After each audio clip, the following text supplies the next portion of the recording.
Good afternoon. Welcome to a new episode of the Guru Perspective. And today I want to discuss what's going on around the league and the NBA. I want to talk about the WNBA and what's going to come. I know right now it's just around the corner for the WNBA season. It starts May the 11th, and then the season doesn't end till September 11th. So it's going to be a lot of exciting things going on and things to talk about. I also want to talk about some of the things that I feel like, even though I know the NFL is over with right now, and I told you my draft, who was predicted to go to what team. And not only that, I told you what I feel like was going to happen as far as the grades. I know a lot of people didn't agree with some of the grades I gave. What I did was I went on the teams and their needs. And if you didn't fulfill a need that I felt like that was really specific that you needed to discuss or take care of, and you didn't during the draft, even though it still could be addressed, definitely when I tell you some of the people that I feel like in the NFL right now who will be on the trading block before the season begins. So I want to start off and I want to give you those notes and let you know what I'm going to discuss today. And I want to start off by breaking down what happened right now in the NBA. I want to start off on what happened on Sunday.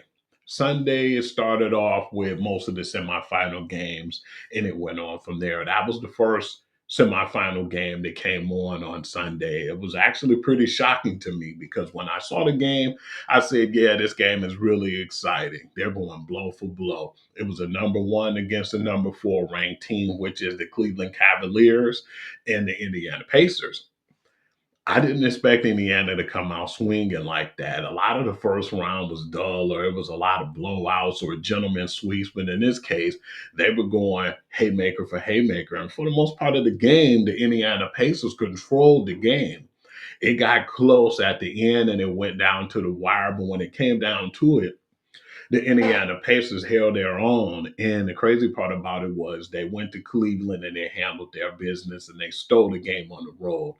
That's not the only thing that happened. This was what's making this NBA semifinal so interesting right now because a lot of the home teams lost right now in the semifinal. So it's been very important for me to discuss that and say the teams that I thought that will, not win that first game, definitely because they were road games, they all came out on top. So I was definitely excited about that.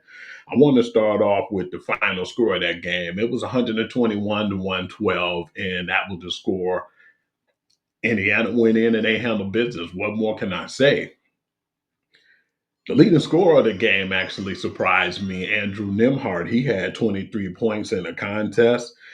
Miles Turner handled business on the boards, and I figured he'd handle business when it comes to rebounds. He had 11 rebounds, and Tyrese Halliburton, man, he definitely stepped his game up in that game. I know a lot of players in the NBA. Shame on you guys. I've been hearing that you ranked him as one of the most overrated players, but when it come to work and when it come to him playing in big games, he definitely stepped up in this one. I don't know how the whole series is going to go. I'm just telling you from what I've seen in that game that he really stepped up for that team. And like I said, I was just really surprised with the Andrew Nimhart and his attributes with the 23 points. But it was a whole team effort. Like I said, Miles Turner had 11 rebounds, and then Tyrese Halliburton had 13 assists. Donovan Mitchell had 33 points in that game too, and Evan Mobley had 10 rebounds. So it looked like the Cleveland at first was just to the point where they were well rested. And on top of that, they had to get some of that rust off. I don't believe that's going to happen in game two, but that was a huge victory for Indiana to pull that game off. And to catch you up on Sunday too, if you wasn't aware, the Golden State Warriors punched their ticket to the semifinals and they went to Houston on the road and kind of embarrassed those guys. I still feel like when it comes down to it, Jalen Green is not really doing what I expected him to do in this series, surprisingly enough. And the Thompson twin has really been handling his business. I feel like I've been hearing a lot of rumors and things going on saying that it's a possibility from the Thompson twin emergence in the Houston Rockets offense and the way he's been playing and the way he's basically held himself down in the actual games and the playoffs and the regular season, and et cetera. That Jalen Green can be somebody who can be a trade chip now, to draft or either get, other players in Houston. I definitely been hearing one of the rumors that people were saying to get Houston over the top with Ime Udoka is a player like Kevin Durant. That's just all rumors and speculations right now, but I definitely been hearing Jalen Green being part of that trade piece because of how good the Thompson twins been playing. But that final score was kind of embarrassing too, because Houston's been real physical and it's been a really good series. They stole the game in Golden State, which I thought that series was going to be over when it went back to San Francisco. But the Houston Rockets had, different plans. That final score was 103-89. Buddy Hield was the one who was the unsung hero who surprised the heck out of me in this game. Everybody was clicking in this game, but Buddy Hield with the 33 points was something that I definitely didn't expect. Steph Curry had 10 rebounds and 7 assists on top of that, which I was surprised because, like I said, Amon Thompson has been really exceptional in this series. He had 24 points, and Alperen Sengun had 14 rebounds. What surprised me is I thought at this point Jalen Green would step his game up, and he didn't do that. He said he played like crap. He didn't really say crap, but he definitely said that's the way he played and he needed to play better. But I still feel like they need a star over there to help them, go to the next level. I want to move on, and I want to talk about the Monday night slate games. The crazy thing to me with this whole series with Boston and New York, I was thinking if Boston played their ball, that they can win this in five. Like I said, the series is still early, but the New York Knicks ended up going to Boston and taking game one. Reason being, in my opinion, is I know my co-host says that he can't stand when we watch the Celtics basketball. Ebook. He definitely said he hate watching their basketball. I do as well. I got a call, a text from my homeboy yesterday too, Quentin, and he told me, and thank you for these stats, Q, because without you, man, I wouldn't known unless I checked earlier today. Didn't have to do all that when you put me on game and you alert me of what was happening. You missed 45 threes. That's just a damn shame, man. Why would you take 45 threes? That was NBA history right there, shooting all those crazy ass threes. And I just felt like it wasn't even necessary. If they would have settled and got more 2-point baskets, I believe the Celtics could have won this game. That's flat out ridiculous. They think that they're the Golden State Warriors after playing them that time when they got beat down in that series. They shoot way too many threes. I mean, they got guys who can shoot the three, but one of the things we always go by when it comes to the NBA or just professional sports in general, you live by the three, you die by the three. And they died by that three yesterday. I mean, damn, you guys lost a 20-point lead after missing 45 threes. That's a damn shame. In the third quarter, you had a 20-point lead and you just let it go to waste. I'm starting to look at that again, and it's starting to make me worried about the Boston Celtics. I still feel like they're a great road team, so I'm not really as worried. But the way they conduct themselves with shooting too many damn threes and not really playing Boston Celtics basketball. And the one thing that really pissed me off, too, is the same thing me and the co-host always talked about before in the past. What the hell is going on with Joe Mazzulla? Why are you not making those game time decisions and the game time adjustments? Can't blame it all on him because he can't go out there and suit and play. But the execution and all, when you noticed them threes wasn't going down, man, you should have said, hey, you guys, I need you to settle, get more of an up tempo, and try to make more underneath basket stuff and shooting more threes than what you have been, because clearly they wasn't going in when you missed 45 damn threes. Just don't really still care about Joe Mazzulla. I mean, when they won, I had to give them credit, but still, I feel like if Ime Udoka was the coach, they would have had to maybe even going on their third championship. That's just my opinion. But let me get to the game. I like to give credit where credit is due. And I feel like Jalen Brunson, even after having all those games played against my Detroit Pistons, was definitely glad that they did get 2 games. It still could have went to 7 games in that series, but I'll talk about that on another day. Jalen Brunson had 29 points in the contest. And Carl Anthony Towns had 13 rebounds, and I feel like they played really well. Definitely after having all those games played and having to go to Boston, that was like really crazy environment to be in. Boston shot themselves out of that game, and you got to give credit for the Knicks to step up and then get that win after having a tough series against Detroit. And at the same time, I feel like Boston was well rested, but they got to get off of shooting them threes, and Joe Mazzulla have to do a better job at making those halftime adjustments and just adjustments, period, because that team just looked like they're defeated.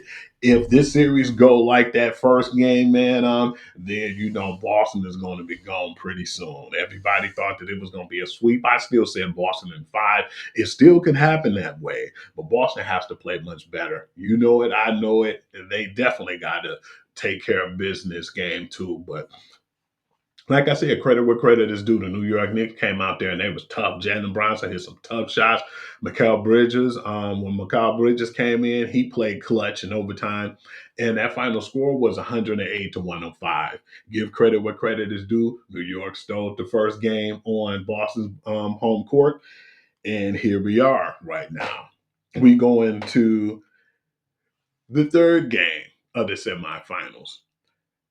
This one was kind of crazy too. This one went to the wire. I love when the games go to the wire and just really good contested games. It kind of remind me of the good old days, with the physicality and the way they've been playing. I like the fact that the refs are letting them play for the most part. This was a really good matchup with the Denver Nuggets and the OKC Thunder, and it's another one that I said shocked me too as well, because when I looked at this game, I thought after Denver had all those games they had to play, going to a game seven, against the Clippers, and then stepping up and going to OKC, they handled business. I think every team who had to play more games than what we expected them to play or had to play it because of the competition was tough, they had the momentum because they came in and they wasn't really to the point where they were rested. They were still, in rhythm and they were in stride and they came out and they played that way. I feel like, with the exception of Boston, everybody else played really well when they stepped up, and everybody who was on the road. Because even though they got all the rest that they can get, but man, damn, I mean, you lose a 20-point lead. I want to get off of that, and I want to talk about the crazy historic performance with the two MVP candidates right now. Damn, if this game have to say, or this basically tell or give you a slight lead in the MVP race, I'm gonna have to give it to Nikola Jokic because that was a sick ass game he had. This dude had 42 points to go along with 22 rebounds, and he had 6 assists to go with it. But I mean, 42 and 22 guys, that's straight up ridiculous. Let's be honest. Shai Gilgeous-Alexander held his own too. He had 33 points and 10 rebounds and 8 assists. So he almost had a triple double, but I just still feel like 42 and 22 is sick numbers. And it was cool too because Aaron Gordon kind of struggled that last series in the city. He was the unsung hero in the game, shooting a buzzer beater. And when he called game on that shot, the final score was 124 to 119. And that's like kind of historic right now. I know I always talk about stats, but to have all the teams, the Road Warrior teams, go out and win game one, that was huge. I want to talk about too on the Tuesday slated games. That's game two with the Pacers in Cleveland. I think that Cleveland's going to even that series. They got that rest, but now they're determined because that game woke them up. They got punched in the mouth that game. It wasn't even really close at first, and then when it did get close, the Indiana Pacers found their way to catch stride and to beat Cleveland and kind of embarrass them on their own basketball court.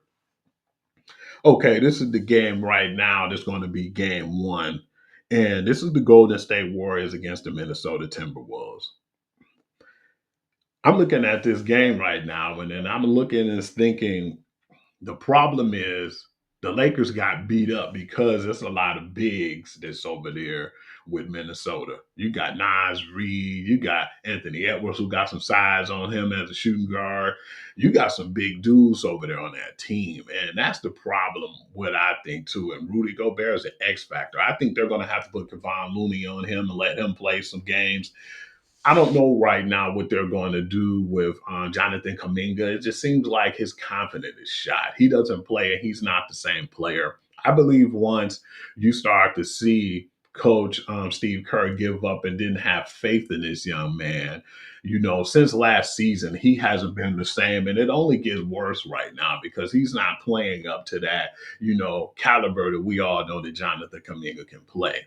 I wouldn't be surprised if next season that he'd be on the trade block or go to another team, but I don't think that he's really worth playing right now. You could give him shots or give him opportunities here and there, but I don't know if his confidence is right there right now. But then, just the performance that Rudy Gobert had, if they don't have a Kevon Looney or some type of big that can guard him, that it's going to be problems. And that can be an X factor. And surprising enough, me talking about Rudy Gobert being an X factor in any damn thing. But at this point, they have a bigger team. And I want to see what they do and how they go about playing the Golden State Warriors. Of course, they got to go to Minnesota, so it's going to be tough as it is.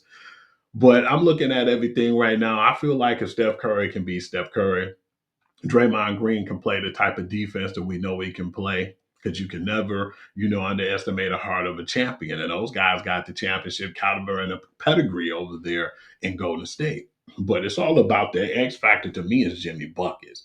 If he can be the same Jimmy that we know he can be before he got injured in that last series, I believe that Golden State can make this pretty interesting. A lot of people are counting them out and think that they're going to get beaten five, but I think that they can make this contest a little closer than that. I'm still interested and I'm excited to see what's going to happen, but at the end of the day, I have to respect what the Minnesota Timberwolves got to offer. I think they got the slight advantage. I want to go on now and I want to talk about some of the things in the WNBA and what's been materializing. Yes, of course, it's the preseason, but it was pretty cool to see some of the women over in different teams and seeing how these teams are going to, actually mesh in the chemistry with these young ladies. I want to start off with the Dallas Wings. It was pretty cool to see Paige Beckers after winning the college championship go on to the professional level and play with the Dallas Wings. It looks like when I've been seeing like little pictures of them and the whole team together is they've been meshing and they've been having a good time. And I definitely like to see that because this is going to be a gruesome season for them. They were one of the worst teams last season, and I don't think they'll be the worst this year. I'm still thinking the Valkyrie might get that rep. JJ Quinterly had 16 points in the game, and my homegirl Dejanay Carrington had 5 rebounds. But it was like it was no match for a team who still had that championship pedigree in the Las Vegas Aces. They came off back to backs. They couldn't make it a three-peat because New York has something to say about that. But I still like what they're cooking over there in Las Vegas. Jackie Young had a really stellar preseason game. She had 28 points and 9 assists. I definitely feel like if she can continue to play that way, and then, we got a lot of the players that'll be back healthy. Yeah, they lost Kelsey Plum, but then when you get the point guard back and she's playing Chelsea Gray, it's going to be really interesting. I want to see how Asia Wilson feel after them getting put out early in the playoffs.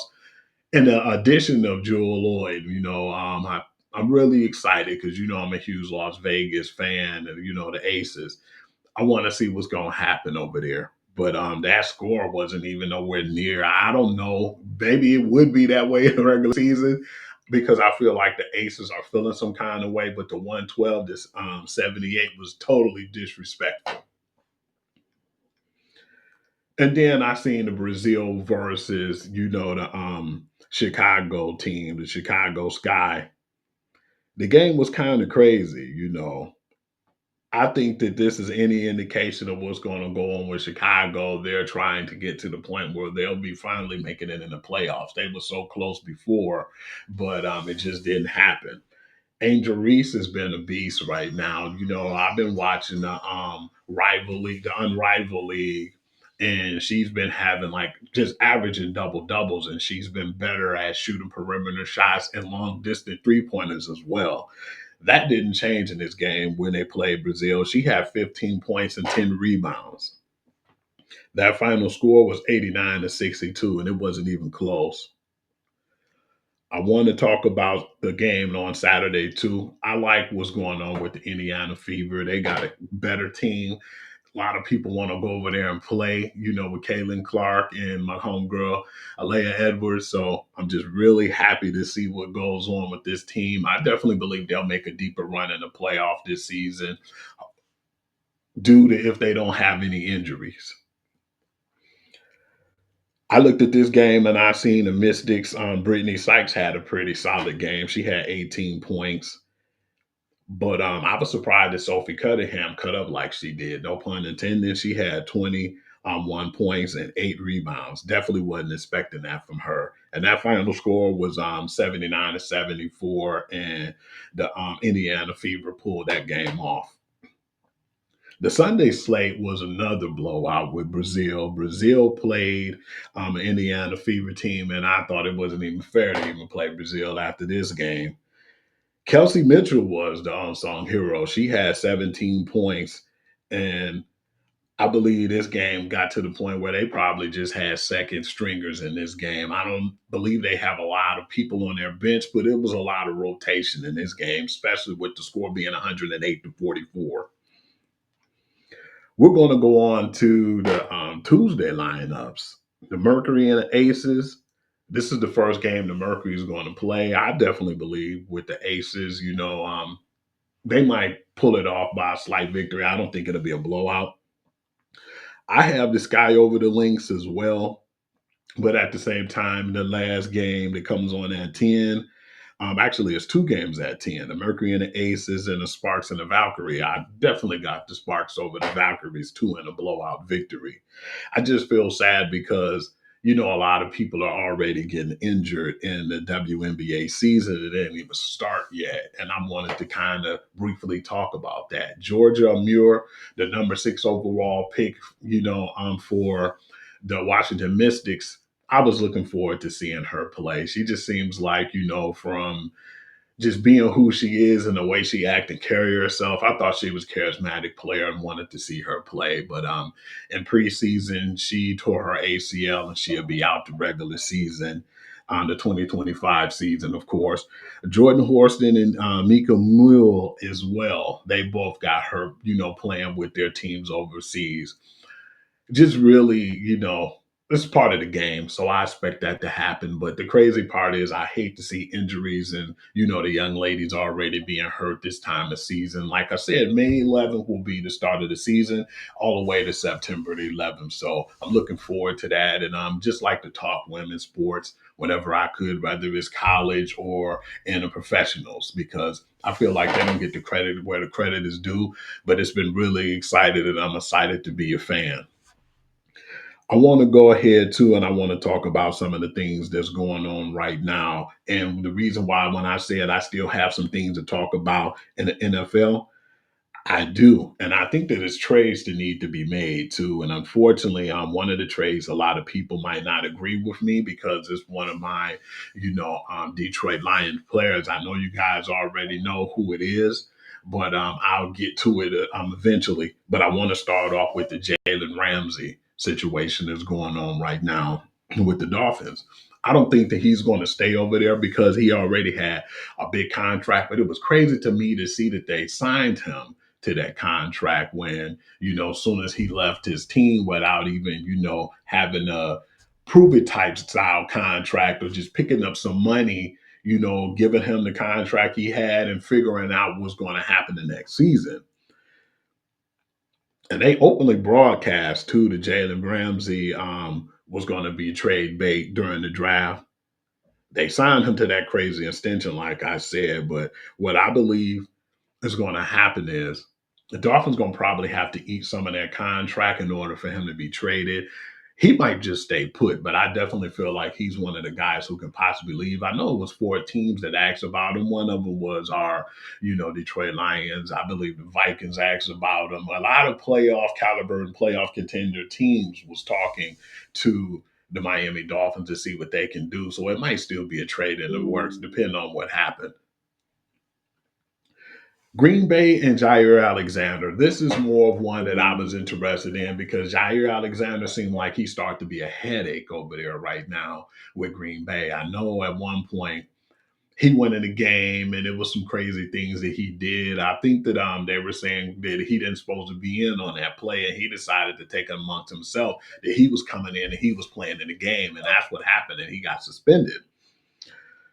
Jair Alexander, after only playing 14 games in the last two seasons, basically make 17.5 million this year and nine guarantees. So it might be easier for them to, get him off of this contract. But they can release him too as well at this point. And I believe they can keep a healthy chunk of, contract or cap space for, letting him go and letting him walk.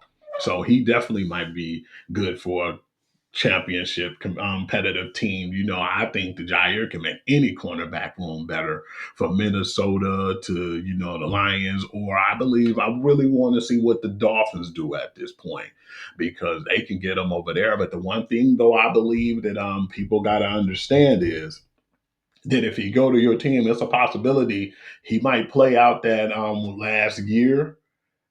But if he go to a team, I don't think it's going to be on the veteran minimum because if they're saying it's 17.5 million and they can release him and get a chunk of cap space, what do you expect? He's not going to play on no, I want to, just be on a 1 year, $8 million contract. I believe he's going to want an extension. So would that cause any drama with any teams or how would that materialize? Would the, Green Bay Packers keep him? It's a possibilities, but they had video like Zoom meetings and he was there on every meeting. But now that they're starting training camp, I heard he wasn't around. So that's going to cause some issues as well. I want to go on to the Baltimore Ravens and I want to talk about another person who I've been hearing about rumors for a while now, and that's Mark Andrews. Despite, the questionable way that, the GM Eric DeCosta was saying in his language before the draft, because it definitely looked like he was up for trade. And then it seemed like things kind of quiet down. But I believe he possibly might stay because they already signed him to like $4 million roster bonus, and he has 7 million base salary in his final year. But I still believe that him and Coach Harbaugh get along real good, and that might help his job. And then I know too, with Lamar Jackson, them two being in the same draft, that might have some type of bond with those two. But I don't know if they're going to keep him around because by them signing Lamar Jackson to that heavy deal, I don't know if it's enough money to float around to keep Mark Andrews. I definitely feel like he's going to want to get paid the way he's been playing because he's been playing definitely like one of the top three. Because you look at it, you could say Travis Kelce, and then you can go with George Kittle and Mark Andrews. They've been the top three tight ends for a while now. So I know that Mark Andrews is going to want to get paid. Unfortunately, like I said, they might not have the money to float around. So I'm not surprised that they're saying that he can possibly be up for trades. Philadelphia Eagles, we've been hearing about Dallas Goedert for a while now. And he was definitely available this offseason, all offseason. I believe with a deep tight end draft class too, that I thought that he was gone, but for now, I don't know what's going to happen because 14 million is still owed at this point. But Dallas Goddard can go anywhere and fit in because he's technically, to me, one of the fourth, maybe fifth best tight end. Actually, he's the fourth best tight end, in my opinion. Or you could say Trey McBride. And that's how I put it. I put it Travis Kelce, George Kittle. I take that back, you guys. I know I made a mistake now. Mark Andrews, Sam Laporta, then Dallas Goddard. And then you could throw in probably somebody like a Trey McBride. But I believe that he contributes with the Eagles, but he can definitely be replaced, unfortunately, because the Eagles had to get rid of a lot of guys, on contracts. When you're a Super Bowl winning team, people go want that Super Bowl money. I don't think that they care about a lot of people they lost because they still have the pieces in place. But at this point, Dallas Goddard, if he don't get paid, he might be shipped off elsewhere. Cincinnati Bengals and Trey Hendrickson. The reason why, because I still feel like he's very unhappy. He was unhappy the last season, wanted to be traded, but that never came to reality. The Bengals was willing to listen to offers, but that ended up in Mike Brown just being difficult like he always is. But I believe Trey Henderson, one of his main issues right now is he want that 34 to $35 million annually that most of the pass rushers are getting. And I don't think that Mike Brown is willing to give up that type of money. I believe that they were talking more of like 24 to 25 million per year. And I don't think that he wants that. He wants to get paid just as well as the other pass rushers are getting paid, especially in the free agent market, knowing that he led the lead in sacks with 17 and a half last season. Pittsburgh still isn't George Pickens. Well, you already know I'm not really too big of a fan of this guy. I feel like he doesn't play the game the right way. And, it's always been still a divas in the past, like your Mike Wallace's and, your Antonio Browns. You can continue to go down that route. There's been some divas over there, and I just don't understand why. But Mike Tomlin handles things pretty well over there in Pittsburgh. But at this point, I didn't like how he played last year when he was dogging out plays. It was a fumble that he could have recovered, and he just let the defender go right past him and then run for extra yards. The way he handled himself in press conferences when they ask him questions, I just feel like this is starting to rub off on Mike Tomlin and it's getting old. Arguing with players, no, it wasn't players. I take that back. Arguing with fans in the crowd when you're supposed to be in playing on the play and you miss out on the play because you arguing with fans being silly.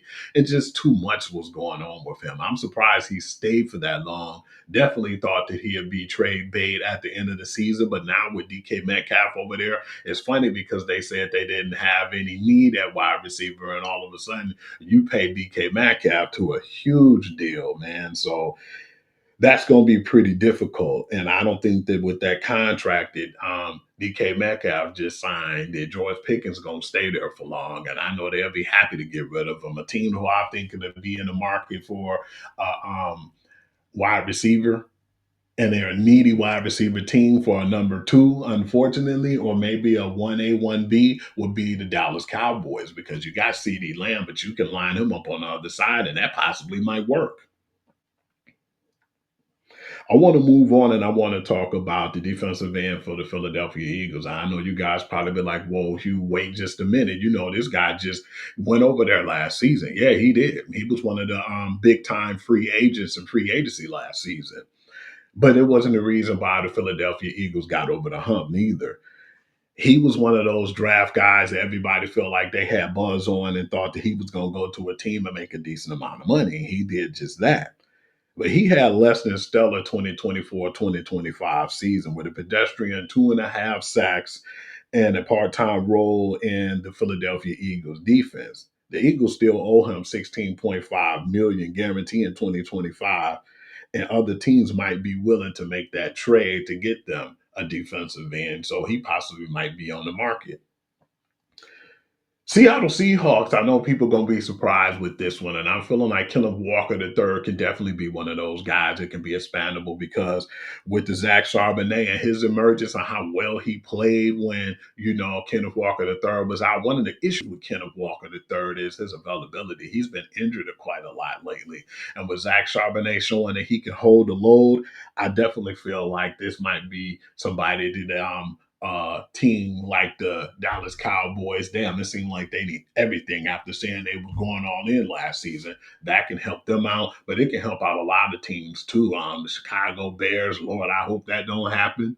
But there's some teams who still need a worthy running back and who can get those services from him. And I still feel like right now with the regime that is not over there in Seattle, that's one of the reasons why he might be gone. Yeah, GM John Snyder is still there, but I feel like Pete Carroll was the voice of the players and the people who got drafted over there as well. So a trade over there might not hurt him too as well. But then I feel like by them getting a big time, running back, they possibly won't need him over there. But he's definitely expandable right now, and definitely got to get an Aston Genting. I don't think that they need his services. Let's be honest. This one don't surprise nobody. I definitely feel like he'll be on another team. He possibly might be on the Pittsburgh Steelers. Um, I definitely don't think he'll be on the Minnesota Vikings since they already got Sam Howell over there. But it's some teams who still need a quarterback over here right now. Um, I don't know what Cleveland gonna do. That's a messy situation, and I'm not even gonna talk about it anymore after talking about it last Wednesday on the Wednesday show.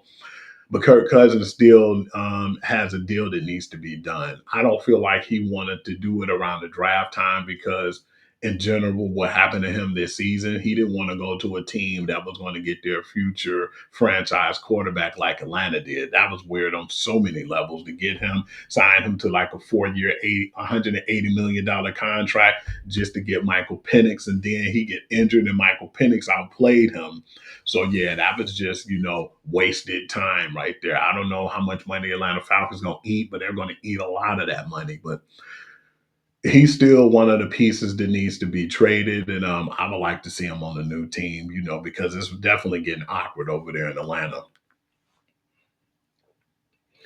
New York Giants with Kevon Thibodeau. I feel like getting Abdul Carter.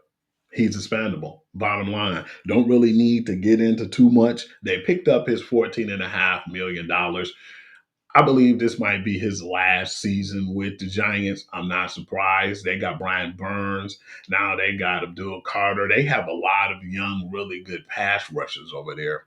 And him staying there, I don't see it. I think he's played okay, but he hasn't played well enough to be a first round draft pick. And he might be on his way out after this season. The writing's on the wall when you get Abdul Carter, bottom line. Jadeveon Clowney is another one. Don't really have to talk too much about him. I think that he had an okay NFL career, but it's not what we expected. Definitely after coming out of college and the game he put up when he was in South Carolina against the Michigan Wolverines. I wasn't too happy about that tackle when he knocked my man's helmet off, but that just basically showed the type of raw talent and a good player that he was. He didn't do that with the Texans. He stayed hurt, and every team he went to, it was just like he was a rental. I was really surprised he went to the Carolina Panthers. He played pretty good over there too, as well. But I think now with the Panthers getting two draft picks, I don't think that he'll be there still because they ended up getting two guys, Nick Scorson and Pricey Omen Milan. I don't know if I said his name right. I'm not good with long, crazy names, but they got those guys in the second and the third round. And by them doing so, that just let me know a veteran like, Jadeveon Clowney, he could help with their growth. But I think that now that they're just going to let him go because he's due $10 million and $2 million guaranteed. So making him a release candidate before training camp won't even affect anything. But he can still go to a team and make an impact. I'm not saying he's washed nor he's a bust, but he definitely played less than expectations when he first originally got drafted. I want to go into the Cleveland Browns and their cornerback Greg Newsome. I thought that he was going to be gone last season, but then they ended up picking up his contract, the 5th-year option, 13.3 million, fully guaranteed. It was a rumor before that he was going to leave, so I don't think that he will stay there this season. Only reason he didn't go last year when they was trying to trade him off, I don't think that he had more higher than a 5th-round draft pick, and I know Cleveland wanted better than that. But right now he's put. I believe, if anything, he will possibly stay for another season. But if the price is right and the team come available, he definitely will be moving to out of Cleveland this season. Last but not least, I want to say the Detroit Lions wide receiver Jamison Williams. I know people were pissed off at me with the grade I gave the Detroit Lions, but then I stick to my guns. I did go back and I seen how big Isaac Tesla is, and then the Talik Williams, how people were saying that he was one of the steals in the draft. But I feel like you didn't really need an interior pass rusher. You needed more of a edge pass rusher, and that's why I gave them the grade because I still feel like if you didn't really draft the biggest need on the board, which I still feel like with defensive end, I am not depending on no Marcus Davenport or no rookie 6th round draft pick as well. And I'm at Hassain. No disrespect, but I feel like they had some guys that they could have got pretty cheap on the market. And if they didn't, they could have got them in the draft. Like I said, Jahad, Campbell landed right in their lap. They could have got a Mike Green, but I understand what happened with his issues with the sexual assault, the reason why they didn't want to touch on it. But it was some few guys out there like the Nick Scorsons, and they could have got somebody. But then I heard too that they were trying to trade up in the draft, and it just didn't materialize. But I had to give them the grade for what the draft was worth. There, you guys. I want to get into the Jamison Williams reason why I feel like that he might be expandable right now. I just didn't feel like in some of the boneheaded plays that he did and some of the things that he were doing, like just getting in trouble and doing some of the things he did. He got in trouble several times before, and I still feel like when he had the gambling situation, a lot of those things just seem like it comes back to surface with this kid, and he just can't get it together. I would like for him to get it together, but one of the reasons why I think that he still will be good as far as trade bait is because he's a pretty good wide receiver, and there's some wide receiver needy teams out here. He's a boneheaded play away from us saying, once the trade deadline come around, and he might be gone. I just want for him to play well and stay in Detroit. But the issue I'm having right now with that is them signing DJ Reed in free agency. But then you got to look at it too. Like, you got David Montgomery who signed Amon St. Brown. Kirby Joseph just got him a good deal. But you got to think about the guys who's coming up on contracts too, like your Aiden Hutchinsons and your Sam Laporta and Jahmyr Gibbs. I don't think it's going to be that much money to throw around for all these guys. Hopefully it could be, or they can figure out a maneuver something to where they can keep all the guys, but I think it's more than likely somebody will be expandable. And I believe those guys are good off the field leaders, and they haven't been getting in trouble or having any crazy things go on with them in their life outside of football, but Jamison Williams. And so I feel like that's a possibility that he could still be traded. And if not, I don't believe that he will last after this season. Those are my thoughts on the trades and the people who I still feel like who can be in a situation where they might not even last, the whole year as far as the trade deadline. So I would like to say thank you all for chiming in. I appreciate you. And of course, if you want to check me out, you guys, you can find me at Hoovy, WHOOVI on Instagram. Sports Guru to You is where you can find me at too on Facebook, where I put all my, live reports, breaking news, and the sports as far as the final scores go. Hugh.lee6 is my TikTok page where I put all my information as far as the sports reels and highlights. I thank you all for chiming in. Appreciate you. Thank you all for looking at my YouTube page as well and putting up comments. It means a lot to me. If you have any questions or things you want me to discuss or things you want me to talk about that I haven't been talking about as much, you can talk to me too and email me at sportsgurutoyou@gmail.com. Thank you and have a blessed day. And once again, I'll see you guys next week. Until then, I'm out.